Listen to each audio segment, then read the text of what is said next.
Can you hear me now? Yeah, sorry. Technical issues. We're just muting everybody, trying to get some sort of sense of order here so people don't join in without. So, welcome everyone. Thank you very much for this last minute eve of the election night's discussion forum. We've set this up, Bradford for Better Voluntary Action Group, because there's a lot of questions on our WhatsApp groups. People are still undecided, a lot of back and forth. So we thought we'd do this session, try and keep it brief for a few minutes for some of the candidates and some of the people that have some things to say, to discuss. And we'll record it, share it on our groups, and it may prove beneficial for those that are undecided, and likewise for others that may have questions. So thank you all for attending. If you want to ask any questions or make any comments, please use the button to put hands up, and Cash will unmute you. So we'll try to, obviously these sort of things, we get all sorts of people coming in and hecklers and whatnot. So we're trying to protect the candidates and other people from getting any abuse. So we're muting everybody, and the chat is controlled. It's going to go straight to the host. So if there's any questions you want to ask on the chat, please do so. It will go directly to the host, who can ask the questions of anybody that they're relevant to. Okay, so Shahid, you want to start us off with any opening question? We've got, I can see Dr. Ali here, who's a candidate for the Independents in Bradford South. We've got Matt for the Greens from Bradford South as well. Talat is on here, Councillor Talat Sajawal from Bradford East, Independents. Don't recognise any of the names, but yeah, go ahead, Shahid, kick things off.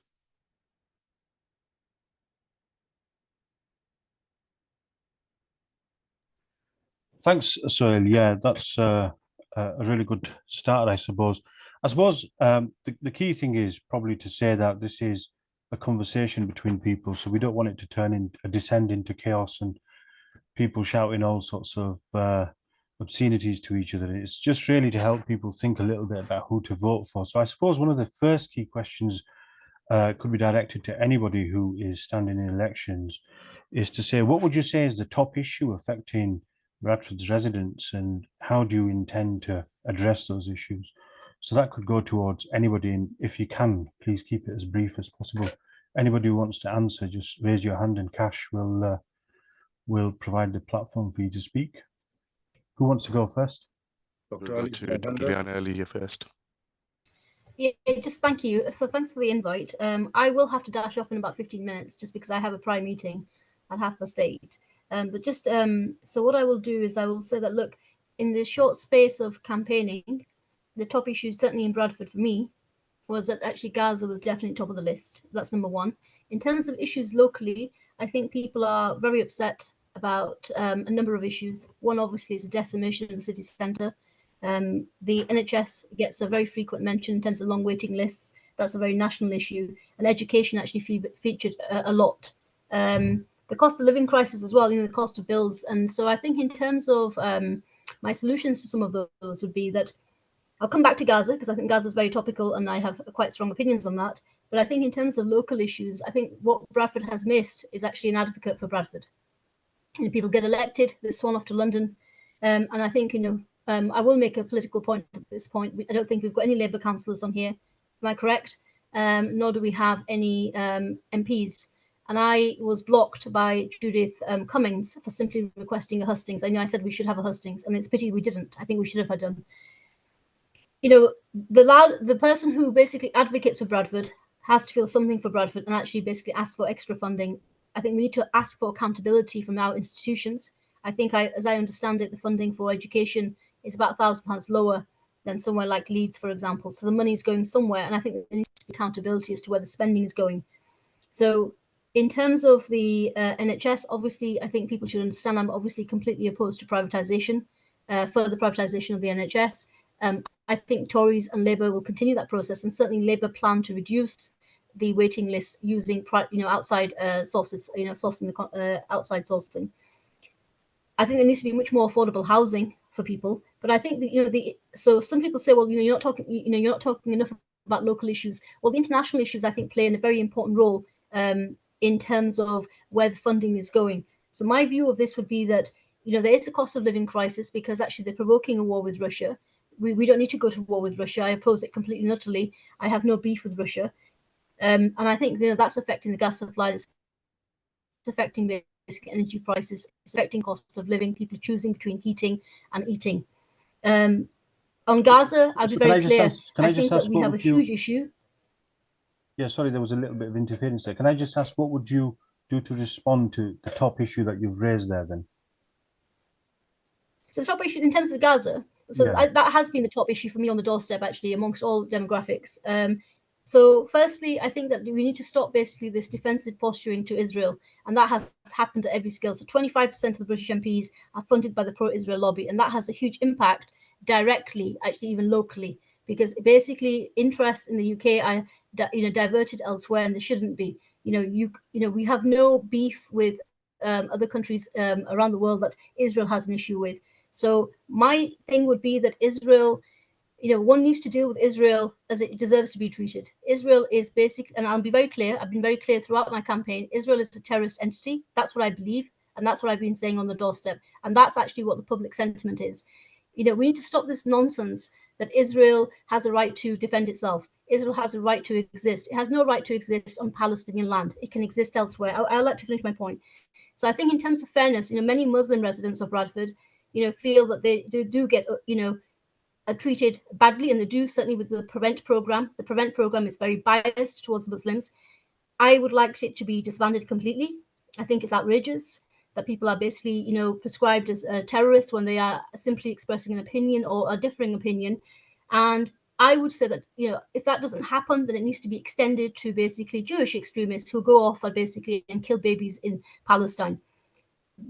Those British Israelis who went off to fight, who will not fight, actually just kill kids in Palestine, need to be prosecuted on their return. And I think the Israel lobby, so there's two important points that were very much topical on the doorstep, particularly amongst the English audience, actually, was one, that the Israel lobby needs to be tackled, because there's obviously, that's not in the benefits of British UK citizens.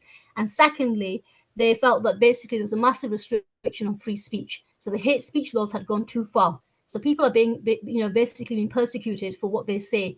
So I would propose something equivalent to the First Amendment. I think the Americans are incredibly lucky to have that protection. So that's how I would sum up where I stand on most of these issues. Thank you so much for that.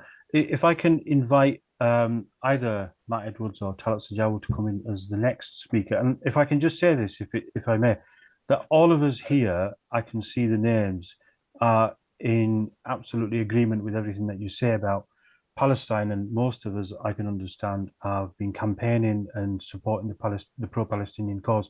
So if I may slightly take it away from the foreign, more towards the local issues, because I think on those points we'll absolutely agree on, and I've campaigned quite a lot for pro-Palestinian issues as well. If I can take it slightly towards the more local, away from the foreign, if that's okay.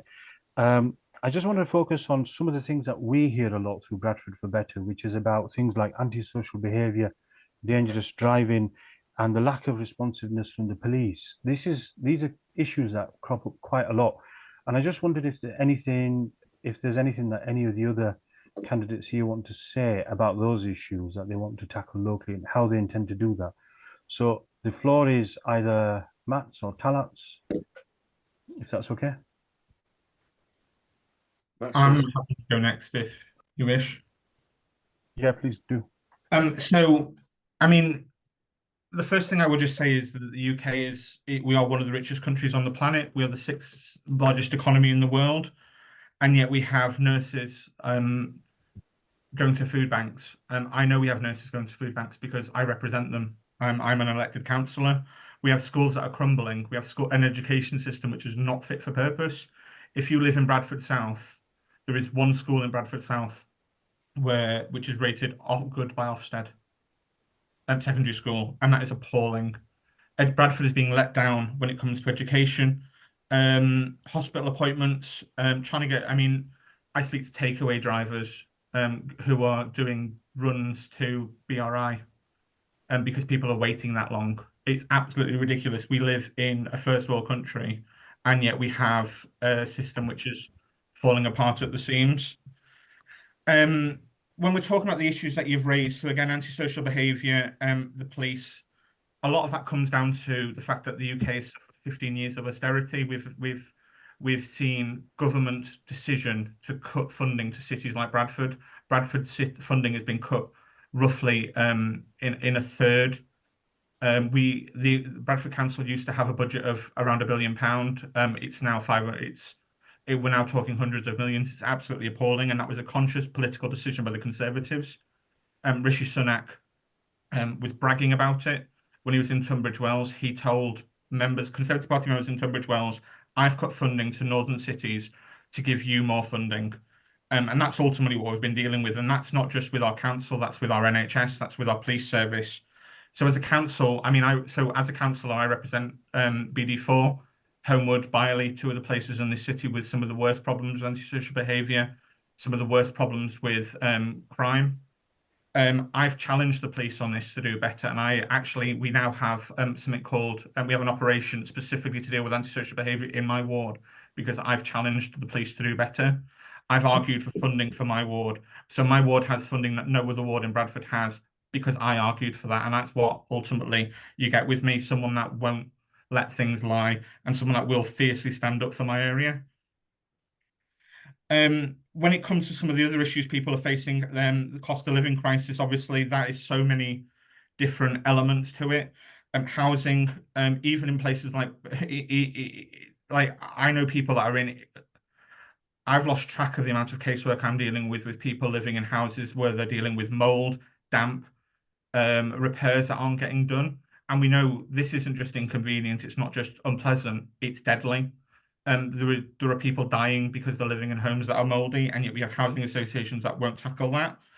One of my things I've managed to do is, in communities, the main housing association in the city now has a new process for dealing with complaints. That's on the back of complaints from members, and that's on the back from work I've done to make sure that they actually deal with that. So I actually get repairs done for residents in the Tong ward a lot quicker. In terms of the plan, in terms of how we solve this, the Green Party, one of the benefits you get with a political party is we have a manifesto. That manifesto sets out quite clearly what we stand for. You know what you're getting when you're electing a Green.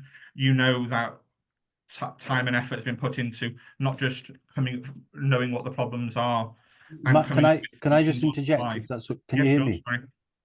So there's a question that's come in from somebody who I'm not sure if I've got the permission to use the name, but I'll use the question if that's okay. Yeah. So can we ask how you will address these issues from the backbench in opposition, or from the backbenches generally? Well, I've already outlined what I can do on the backbench. I'm an opposition councillor. It's very easy. It's very easy to promise the world, but we've got to be realistic, and that involves being able to negotiate, being able to challenge, and being able to find ways of dealing with. Ultimately, on Thursday, no matter on Friday morning, whether many of us are going to like it or not, we're going to wake up with a Labour government. We're going to wake up with a Labour government with a massive majority. That's the reality of things. You need someone with a track record of negotiating and actually holding people to account. I've done that. I've given 2 examples. There are other things I've done. Okay, thank you for that. Can I, in the interest of time, just to sort of give everybody a bit of a chance to speak. Tala, is there anything that you would like to join in and share anything about the top priorities affecting Bradford East and how you may try and tackle some of those? Am I unmuted? Yeah, you're unmuted. We can hear you. Yeah. Okay. So we've got a lot of issues in Bradford, and I'm pretty. To be honest, I'm sick and tired of having a second-class service for the people of Bradford. In terms of, if you look at, for just one example of our SEN support for children with SEN needs, we're failing our children with the SEN. They're the most vulnerable children of our society, and we've got a really delayed process in terms of diagnosis and getting EHCP plans in place for them, and we're just failing them children because I worked and I've got experience of working in a children's centre, and early intervention was always the key. But what we're doing now is early intervention has more or less gone out the window. We've got children that are going to primary school and some even going to secondary schools without even any EHCP plans in place, which means they are lacking the support. throughout their educational life. And this is the biggest problem that we've got here. Well, one of the biggest problems we've got. And I mean, Bradford Council is breaking at the seams. You know, Children's Services, we're in a trust at the moment. You know, they've taken over it because it was inadequately handled by Bradford Council. You know, the budgets, the funding, you know, it's a whole commotion of mismanagement of public finances. And that's what we're seeing, that when the finances are mismanaged, the delivery of them services is very, very poor. And that's what we're getting in Bradford. And, you know, there's a whole host of issues in Bradford. It's not just one. You know, there's jobs, youth unemployment. You know, no wonder why we have children that are, you know, coming out of school without any qualifications, not going into sort of, you know, training or employment or anything like that, and ending up, you know, getting engaged into crime. We've got, you know, families using food banks. We've got the highest usage of food banks in Bradford East, and I think that's nationally. You know, we can't get GP appointments. Our car insurances are high. We can't get dentists. You know, the day-to-day living of a person is affected in every way, shape, and form here, because and to some extent, people are finding that acceptable because every service is so poor. We seem to be thinking, oh, it's all right. It's the norm. We can't live like this as the norm, because we need to challenge that.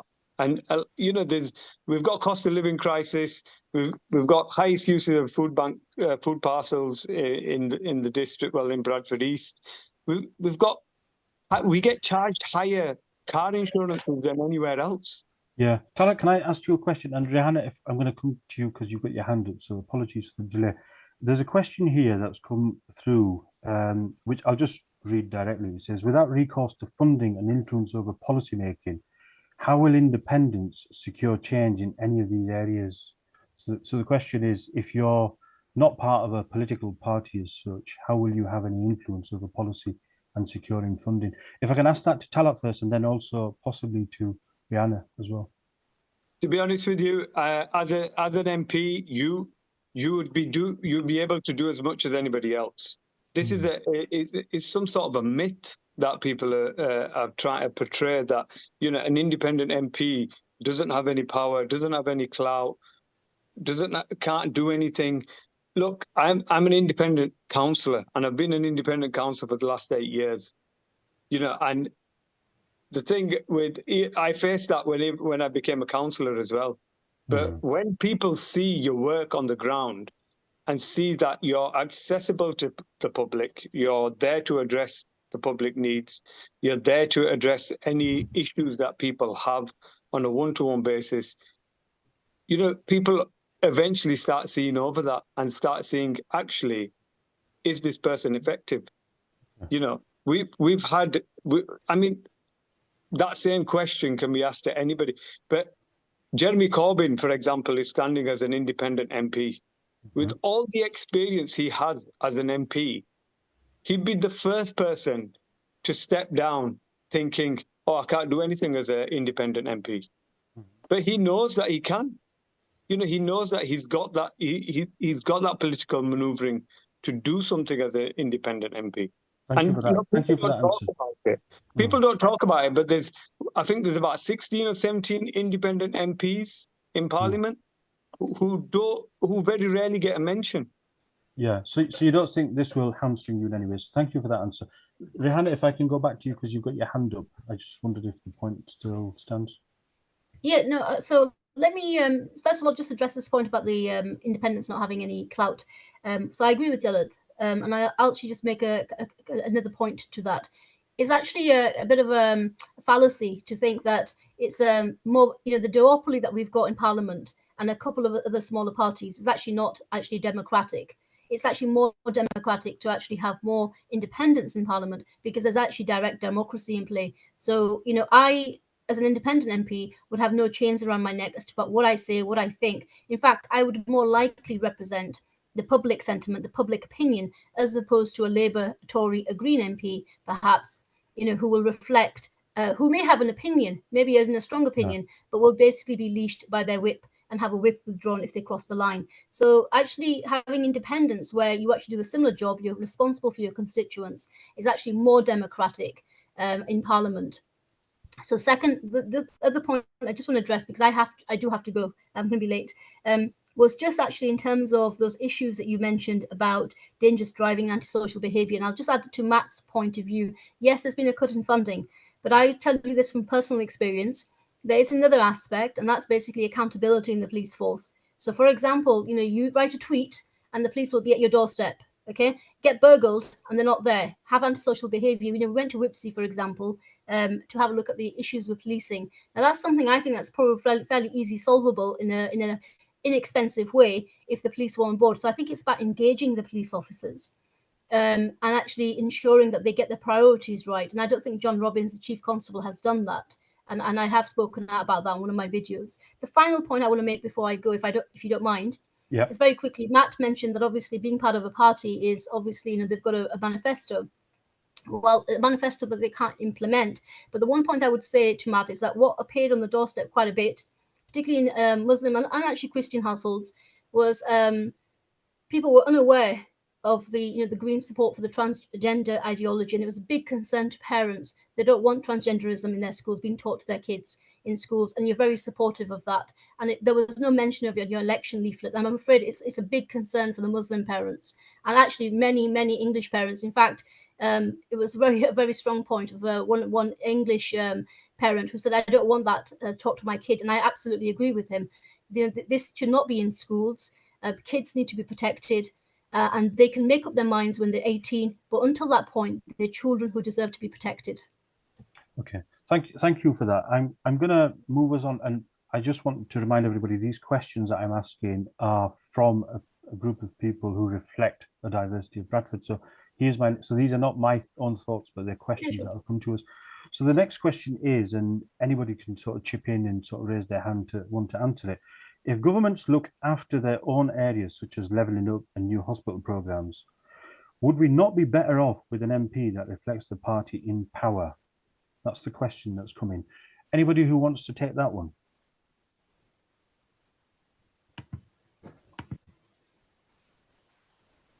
Just because, Rihanna, you've just spoken last, I'll just check, and I can't see everybody on my screen, so sorry about this. Matt has his hand up. Oh, Matt, you do have your hand up, so on you go. And can I just respond to that? I mean, I think that shows extreme naivety there from Rhiannon. As the Green, and it just shows a lack of understanding for the Green Party. The Green Party, we don't have a whip in the same way that the other parties do.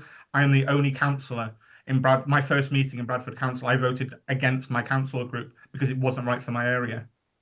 So I think you need to understand the facts before you start making accusations. The Green Party, we don't whip our councillors. Our MPs are able to say different things.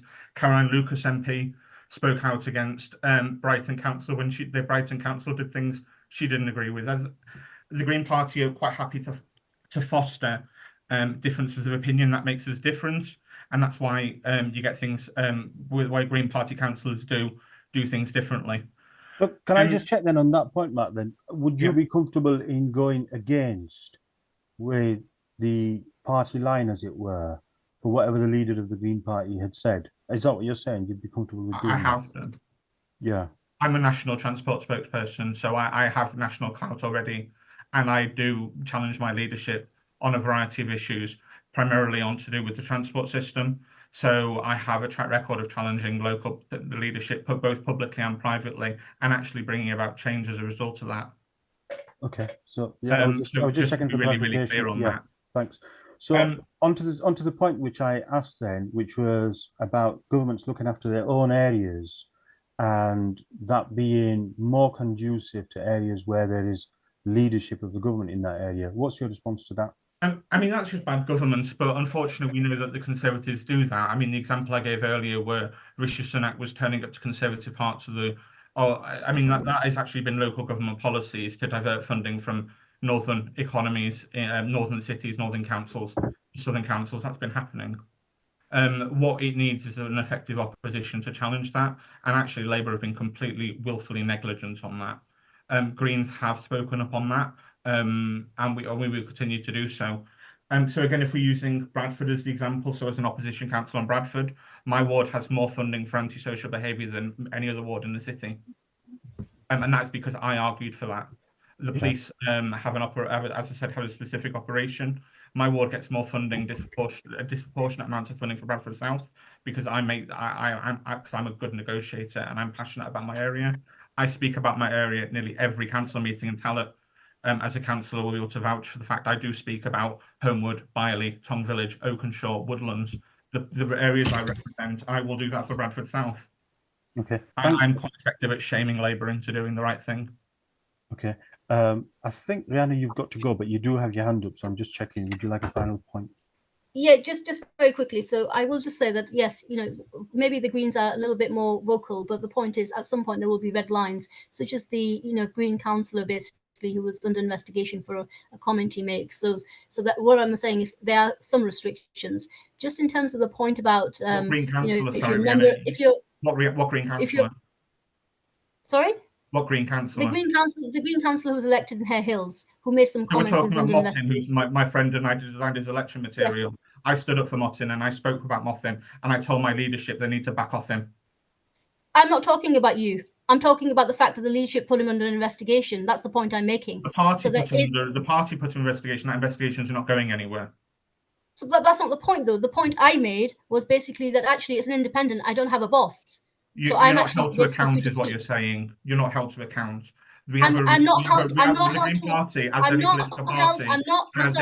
Matt, let me finish. I'm not held to account by basically a leadership. I'm held to account by my constituents, and they are my boss. That's the difference. So the only other point I wanted to make, actually, just in terms of what you were saying about the Shahid was saying about the question. Well, the only point I would make before I leave, because I do have to go late, is that Labour have run Bradford South for basically almost 79 years, since 1945. They've been in government and opposition, and I don't think it's been massive improvement whilst they've been government or opposition. So I think it comes down to the individual and their character and their integrity and what they intend to do for Bradford. So I hope that tomorrow, obviously, people just bear that in mind. Labour have run Bradford South since 1945, and I think we can see the state of it. So on that note, I will go. Thank you very much for inviting me. Yeah. Thank you for your attendance and your participation. Thank you. Bye bye. Have a good evening. Thanks, bye. I just want to check if there are any members of the public who are on this call who want to join in and ask any questions. Nana Hagan's had a hand up, so I'll just unmute her. Yeah, go for it. Please be brief if you can. Well, thank you so much. Do I have to show my face as well, please? No, not necessary. You can just speak without that. That's fine. Okay. It's totally your choice. All right, thank you. All right, thank you so much. My question is, what are the plans in place to make sure that when the youth actually finish university, they get stayed in Bradford? Because it looks like, I think for the past 10 years, we are losing, the young ones.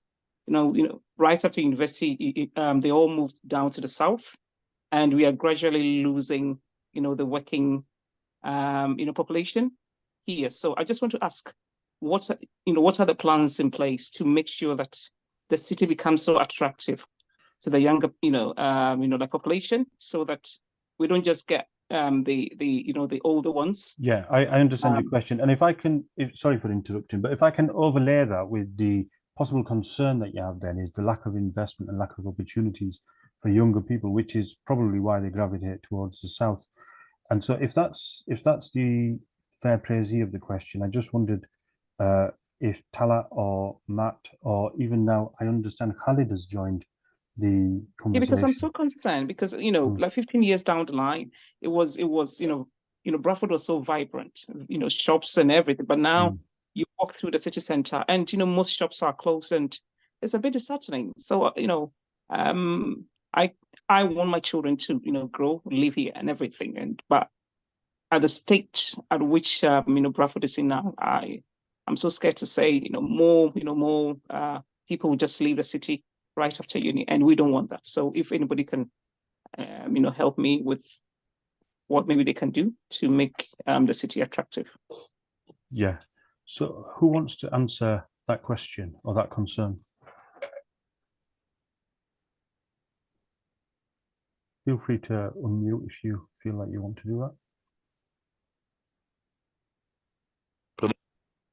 Question, or if you want to respond, just put your hand up. Matt's raised his hand, so I'll unmute Matt. Yeah, go for it. I was going to say if Talat wanted to speak first, because I've just spoken, but we can't unmute ourselves, so. Talat, do you want to go first? Talat, yeah, unmute Talat. Yeah, Kash. unmute Talat, Cash, if you can, please. Yeah, he's unmuted. No, I think he's still on mute from what I can see. Yeah, now he's unmuted. Can you hear me? Yeah, can hear you. Sorry Yeah. about that, Talat. Okay, well, to be honest with you, with my experience as a councillor, there's a lot of red tape in Bradford in terms of planning for investors and businesses that want to come into Bradford, and that is the biggest problem. There is a lot of people that want to invest in Bradford, but there's too many obstacles for them to do that. So to make Bradford vibrant, we need to get rid of the red tape, and we need to let investors Give us come an example of the type of bureaucracy or red tape that gets in the way, so you get a flavour of the problem. A lot of the stuff is around sort of young entrepreneurs. So there's young people with businesses in Bradford that have had to move out of Bradford to set up their businesses, because in Bradford they were not getting planning, they were not getting any support or help from local council, and they've then gone out to Leeds, they've gone out to Calderdale, they've gone out to Halifax, Huddersfield, Wakefield, and they've gone on the outskirts, because in Bradford they find that they're facing a lot of obstacles in terms of to find planning permission to get their businesses set up here. So, and they find it that they have a lack of support from the council. So they find that support in Leeds, where they are giving them a lot of support to set up, and that's where they're moving out of Bradford. And this is where we need to work towards opening Bradford up for investors to invest money. I mean, there's a lot of investors from down south that are struggling with planning permissions in Bradford. There's a lot of people that own a lot of land in Bradford, a lot of properties in Bradford, but after a short while, they're up for sale again because they can't get anywhere with it. Yeah. Thanks for that. Cash, if you'll unmute Councillor Matt Edward as well, just in case he wants to add to that. Yes, so there are two issues, or there are two kind of levels where this issue needs kind of looking at. One of them is the local issue. As Talat said, I mean, if anyone's had to deal with Bradford Council, sometimes just the unnecessary, like how people can seem to find rules they just seem to be falling out of the place because they just can find any reason not to do things. But when it comes to finding opportunities to say yes and doing things, it's quite lacking, and that's part of the culture at Bradford Council where it's actually quite antagonistic. We only have had to look. There have been two quite big events in Bradford cancelled. There was a festival in Bingley and Myrtle Park. There was in Saltaire the 1940s festival. Both of those bring in primarily small businesses and independent traders. And Bradford Council cancelled both of those events at the last minute because they've managed to find some form of red tape and they weren't satisfied. And that is actually completely unacceptable. And that's, I mean, we've got traders losing out on quite a lot of money, and that actually damages the confidence of this city. When you've got people coming from Lincoln to Bradford for an event that's been cancelled, they're leaving our city with a really, really crap name, and Bradford Council's name is being dragged through the mud. When it comes to the national issue, and we've got to forget that as MPs, we've got to look at kind of the national level. A big part of this is to do with the funding discrepancy. Bradford as a city, I mean, just in terms of how councils are funded, primarily most of the funding for councils actually comes from central government, not from things like council tax and corporation tax, or business rates. That is something that the Conservatives have changed quite significantly. But so at the moment, Bradford Council, our entire council tax revenue is just paying for children's services. There is no money in Bradford Council to do things like promote business, to do with the city centre. So the city centre, it's kind of like taking its begging bowl around looking for funding sources. So we've got to really deal with that. Can I just ask a supplementary question to both of the answers you and Talat both gave? Yeah. Why is our council so anti-business? from how you describe it, it sounds like it's putting up barriers for people to thrive here and for opportunities to be created here. What are the reasons for that? Really simply, it's culture. There's a culture in the council to say no and not look for reasons to say yes. And that goes from every level of officer. And that's been there for 20, 30 years. And we've got a new chief executive that is changing that. I have meetings regularly with the chief executive, and that's one of the first things I need to say. Business confidence needs to improve. The other thing I was going to talk about is in terms of trying to improve economic prospects and promoting small business. What we've got in our manifesto is a whole sleuth of proposals to actually things like retrofitting homes. So that's giving people incentives to do work on their home to improve energy efficiency. That's not just good for cost of living and dealing with people's economy. You actually people's pockets. That actually is a package that's an opportunity for growth for the private sector, and that'll be small businesses delivering that. It'll be small businesses going to people's homes, insulating it. That's what the Green Party want to fund. It'll be the small bit like solar panels on roofs. It'll be small businesses doing that. So we need to think a bit differently in terms of when we're thinking of small businesses. We're not just looking at kind of the obvious ones with shops and restaurants. We've got to look at our tradespeople and giving them a brand new market that's incentivized by national government. We're talking massive investment. That's what's necessary. Okay, thank you for that. Kashif, can I just check with you if anybody else has joined the meeting who is standing in the current election, who's on this meeting? We've got Khalid Mahmood. Yeah, Khalid there. Naz is trying to join, but I think she's having some connection issues. Okay. So, Khalid Mahmood, just add a little bit more to it. Where is Khalid standing and representing whom?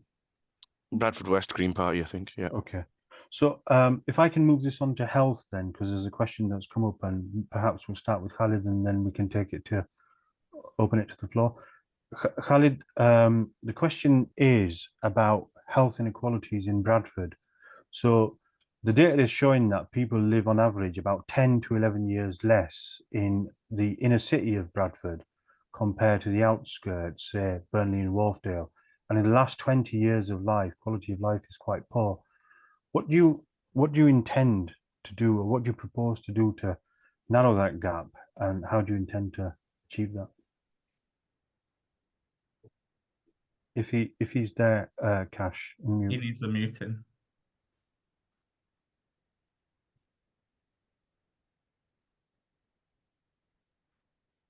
He's not on. I think he's still on mute. I can see on camera about now, but the mute is still on, Cash.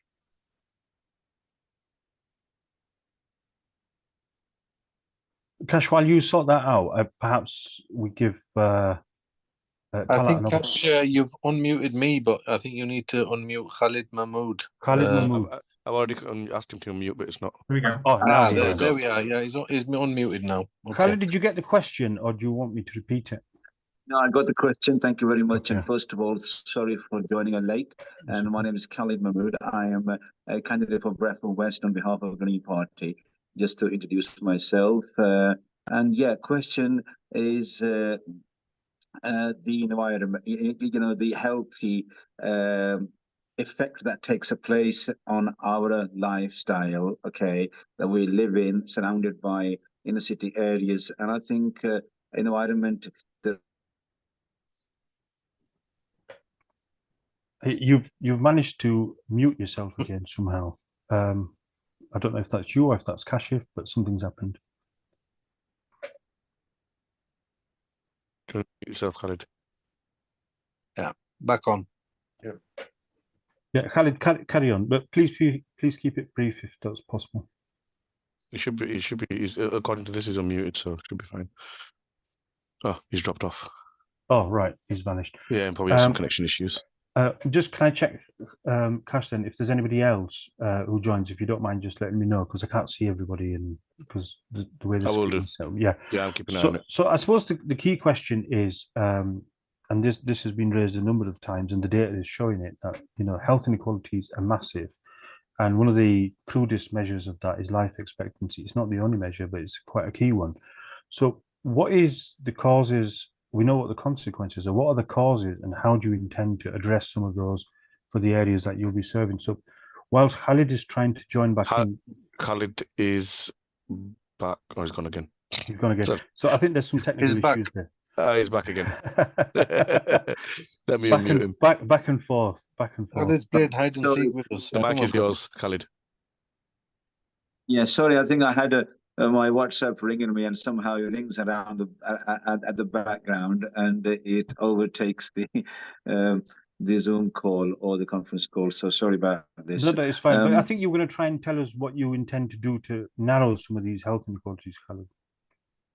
I think we already got cars in place. We think the environment is very important and reduce the cars on the road, and also the well-being, healthy eating, such as home, schools, and grow more greener, fresh, basically environment in our homes. Okay, so we can eat fresh and well-being. Encourage people to help themselves, to get them to motivate them to do more physical exercise. That's a natural thing. However, but we need to go back to GPs and our surgeries to make sure that we have a healthy guide as well. National government needs to issue more of guidelines where we need to implement them locally. Local GPs don't have a time anymore to promote healthy stuff anymore, because it's a 15-minute or 5 minutes appointment system. People struggle to go and reach out for help. There is no much. Community centers are shrinked with advice, and this is where we are facing shrink services.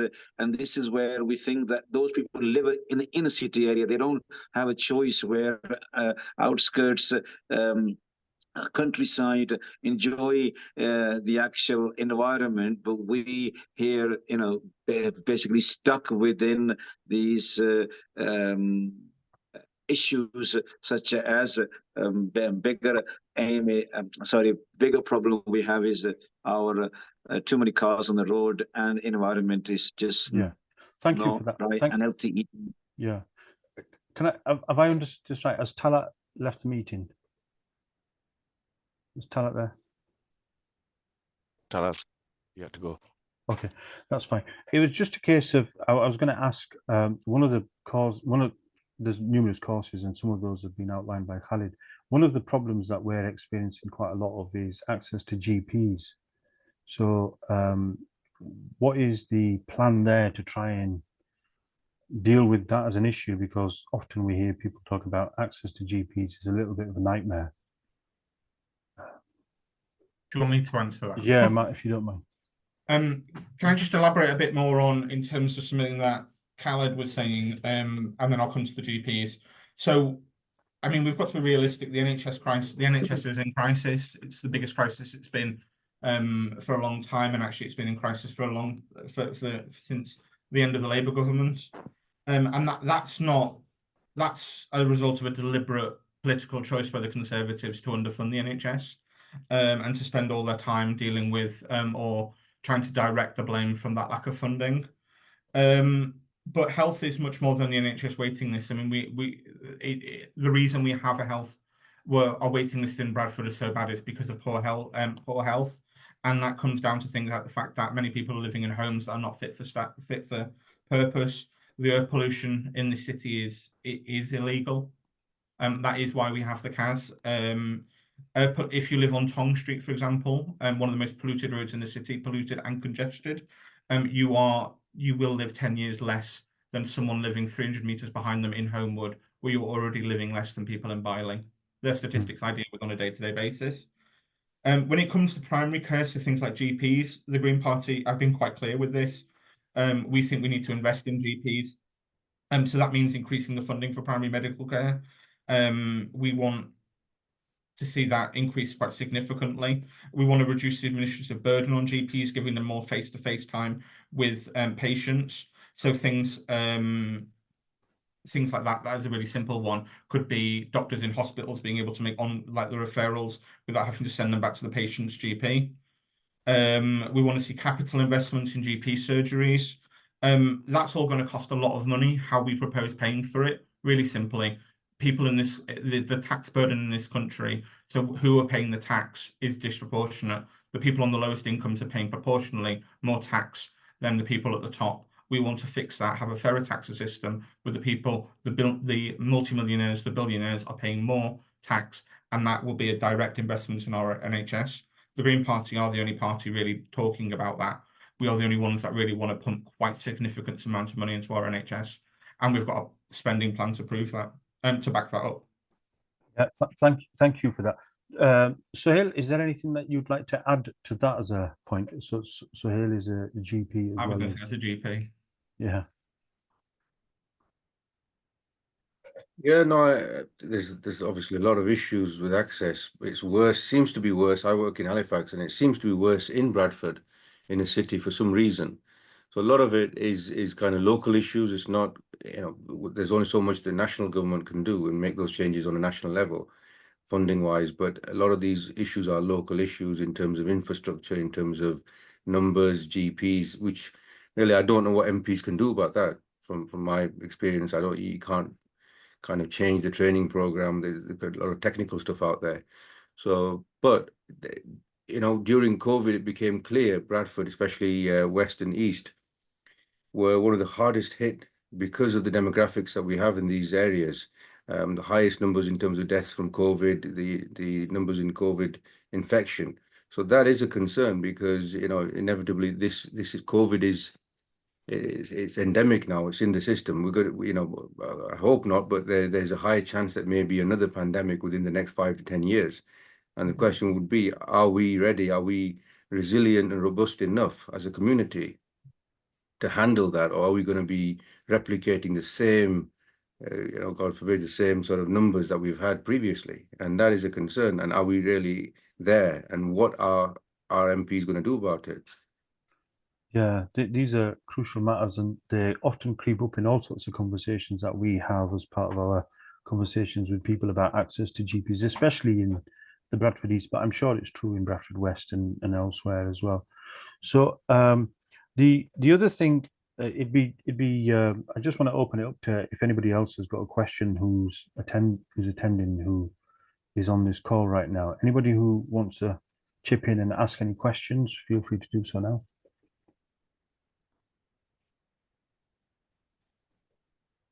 Zoom user, no name, but feel free to, you've raised your hand, so feel free to unmute yourself, or Kasia, if you don't mind unmuting. Yeah, I've asked him to unmute, so could you just give me a name for us, please?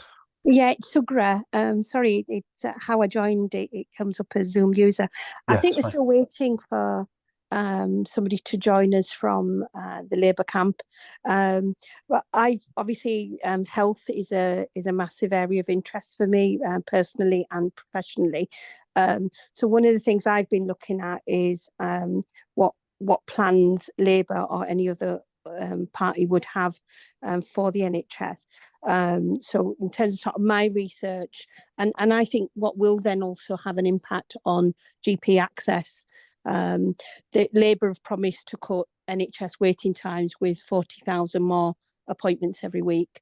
They're looking to double the number of cancer scanners, and certainly in Bradford, there was an article in autumn about the number of cancer diagnoses that were missed. I'm glad to see that they've included a new dentistry rescue plan, because it's not just access to GP services, it's also affordable dental care. And I think also thinking about what might be contributing to some of the pressures on primary care, Labour have promised 8,500 additional mental health staff. But sometimes it's also about the comorbidities and the other issues that might be going on for people in the background. And specifically around GP practices and primary care, they've promised a return of the family doctor. So that's just my reading of what Labour have promised in terms of health. Okay, thank you for that one. Anything else that anybody wants to raise here? I think we've been going for nearly an hour, and I just wanted to just check if there's any other questions that people want to raise.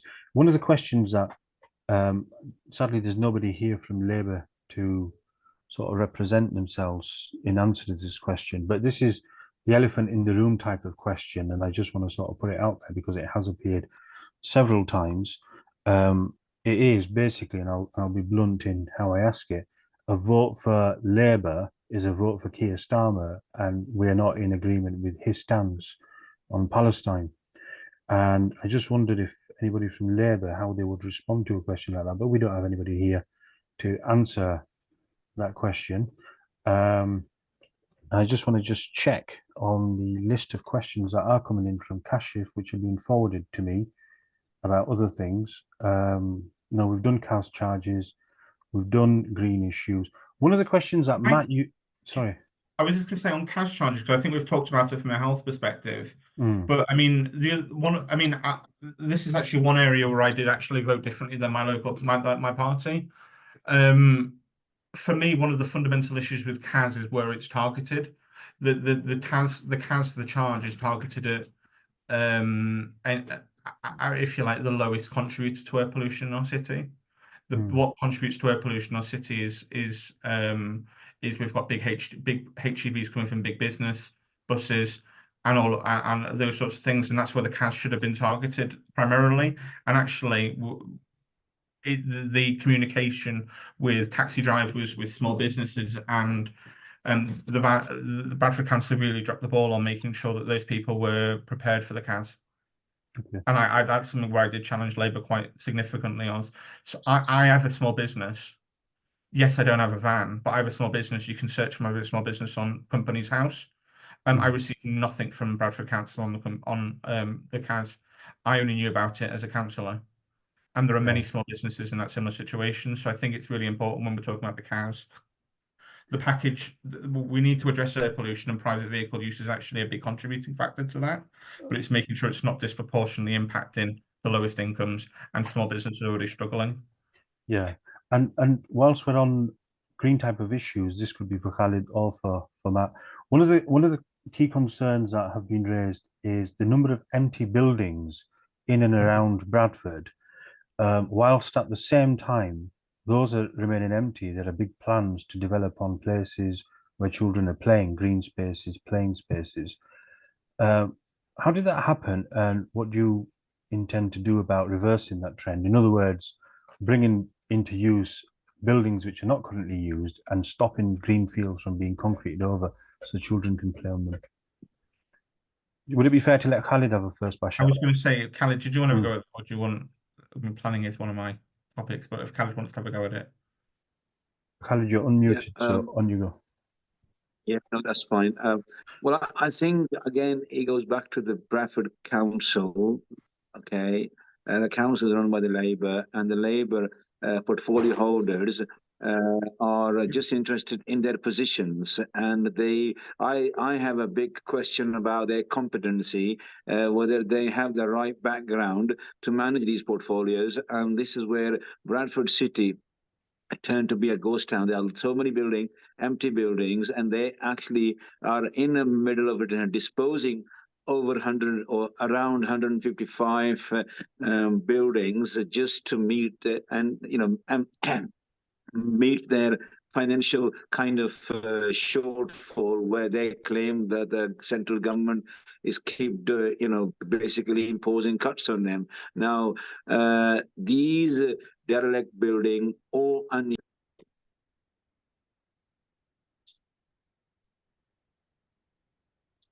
I think they're now disposing it at a very, very low cost. So this is where, again, challenging the local government is the biggest area that we need to basically ask them a question, and also scrutinizing. And the answer, to my understanding, if I was in a position that we need to make sure that there are so many homeless people, there are so many, I'm a state agent by profession, and there is so much demand on shortfall of housing, for example. And this is where Bradford Council fails to fulfill those, or even give incentive to any businesses or property developers to develop, so they can offer them basically business rates, 1 year exemptions, or council tax, or a loan which is interest-free loan. A lot of councils around the country, they do offer loans. Okay, now this is where Bradford Council, Matt might be the right person to give us insight to the Bradford Council what kind of problems, like we already talked about, the red tape. I won't be surprised if there is a red tape in those areas. They can't do anything with them, and I think that's a shame that the council, which is a borough council, and they, that they're not really being serious to bring the city back to its better use. Okay, just before Matt has a final bash at that one, I think it was Sugra possibly who had her hand up. Would that be right, Sugra? It is. Yeah, it is. I think we've got we're in danger of getting a little bit lost in terms of not differentiating between issues and matters that are within the gift of Bradford Council to resolve and what we might expect from central government. But they are obviously interlinked, because if we're talking about the challenges the council face, this is very much about the funding formula, having a fair share of the cake, if you like. And I still feel perhaps we would be in a better position if we had an MP that had a voice in government, not just in Parliament. And I think also we should be looking at some of the enablers. So we've spoken a lot about the barriers and a lot of the challenges, and I think today I was quite keen to see what people were proposing in terms of solutions. We haven't heard from Labour, but I've had a look at some of the things, and we've spoken about, I've got 3 children ranging from 17 to 24. So youth employment and opportunities for young people is very much at the top of my agenda, alongside health. And I think some of the things that Labour have talked about in terms of the transport infrastructure is going to be critical. So where we definitely lose out, I'm somebody who's worked extensively in the southeast, is around say the access to rail infrastructure in Bradford, and we've been overlooked for a long time. So I'd be interested to see whether people have got a plan that they can actually put into motion around the transport infrastructure. Labour have promised things around planning as well, and home building, which I think will also attract and retain some of our young people. I think central to everything that's been said so far for me is what I still don't understand, and maybe it's because of my naivety or my lack of experience, is how, if we're talking about, well, government should do this or council should do this, how somebody that's a single lone voice, without a party, without support, without a manifesto, without any pledges, will even get the opportunity to put any of this into action for us in Bradford. Yeah, thank you for that, Sugra. I think that was covered, well, I don't know if it was covered to your satisfaction, but different party members did try and answer that question. If I can just take it back to Matt, and let's make this the final point, if that's okay. Yeah. To answer this question about derelict buildings, empty buildings, and by that I mean empty homes, but also big factories and big mills and that kind of thing, still being in existence whilst we're thinking about building more homes. What's the thinking there? So, I mean, yeah, there's 3 problems there, isn't it? And the question is, I suppose, about losing green space, whether or not that's countryside or whether or not it's park space, whilst we have vast parts of our city centre with derelict buildings, and then also factoring in we do need thousands of new homes. And the Green Party's solution to that is actually something that's quite simple. We have it's something that we announced. It's one of our first policies for this election. We announced it quite a few months ago, and that was actually something called the Right Homes in the Right Place at the Right Price Charter. So that is a whole host of policies aimed at getting the planning system working for what people need and not what works for the big property developers. So one of the parts of the ward I represent, Biley, We have 3 very large new housing developments being built on green space.